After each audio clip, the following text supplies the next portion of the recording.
هذه محاولة من جديد لصالح فريق ريكرياتيفو دي ليبولو.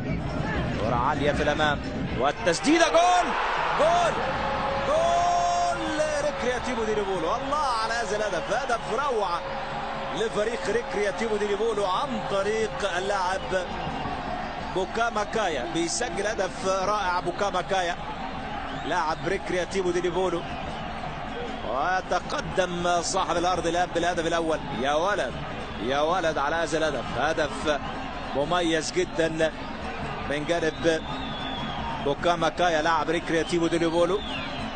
بيسجل هدف في منتهى الروعه، ليتقدم فريق ليبولو بالهدف الاول في هذه المباراه.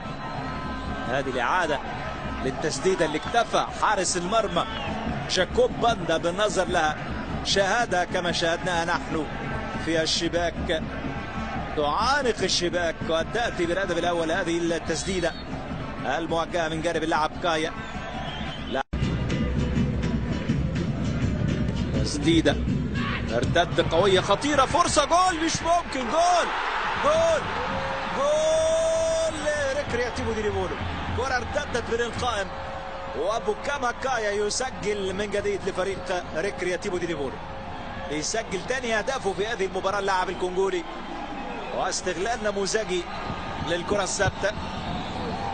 والهدف الثاني ياتي الان لفريق ريكرياتيفو دي ليبولو.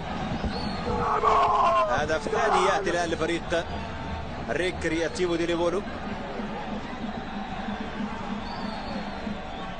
فرحه كبيره لجماهير ريكرياتيفو دي ليبولو بهذا الهدف اللي بيسجل طبعا الاحتفال بهذا الهدف. هذه الاعاده من جديد، استلام رائع من جانب إغناسيو كاسوكي، سدد إغناسيو، تسديده ارتدت من القائم، تعود للمتابع كايا، لا يجد ادنى صعوبه في تسجيل الهدف الثاني لفريق ريكرياتيفو دي ليبولو في هذه المباراه.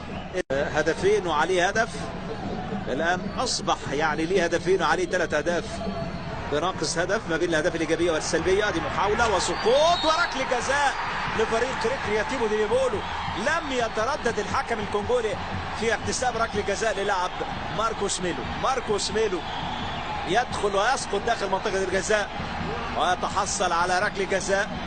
ادم بن بان يحصل على بطاقه صفراء. اذا ركله جزاء تاتي في الدقيقه 80 من عمر المباراه لفريق ريكرياتيفو دي ليبولو. ريكرياتيفو دي ليبولو المتقدم بهدفين مقابل لا شيء. سجلهما اللاعب بوكاما كايا الدقيقة 9 وفي الدقيقة 78 من عمر المباراة. ادي الدقيقة 80 بعد تسجيل الهدف الثاني بدقيقتين. فابريسيو قد يسجل ثالث اهداف فريق ريكرياتيفو دي ليبولو في هذه المباراة، وركله الجزاء واضحة ولا تحتاج الى تعليق. خطأ فادح من جانب اللاعب موسيكاوا وفابريسيو البرازيلي على تنفيذ ركلة الجزاء. باندا بيحاول طبعا يعني ان يؤثر على اعصاب فابريسيو. داوود موسيكاوا يحصل على بطاقة صفراء، هي الثانية في هذه المباراة لفريق زيسكو يونايتد. فابريسيو هل يسجل ثالث اهداف ليبولو؟ فابريسيو وباندا، جاكوب باندا، فابريسيو وجاكوب باندا في المرمى. فابريسيو والبحث عن الهدف الثالث لفريق ليبولو. فابريسيو يا ولد يا ولد يا فابريسيو، الله يا فابريسيو، بثقة وبهدوء أعصاب يضع الكرة داخل الشباك على يسار حارس المرمى ليسجل الهدف الثالث في هذه المباراة لفريق ريكرياتيفو دي ليبولو، اللي بعد ما كان متزيل ترتيب هذه المجموعة سيجد نفسه بين عشية وضحاها على رأس هذه المجموعة برصيد 6 نقاط. فريق ريكرياتيفو دي ليبولو الفريق الأنغولي يسجل ثالث أهدافه من علامة الجزاء عن طريق اللاعب البرازيلي فابريسيو. ادي فابريسيو، يا سلام يا فابريسيو على هدوءك.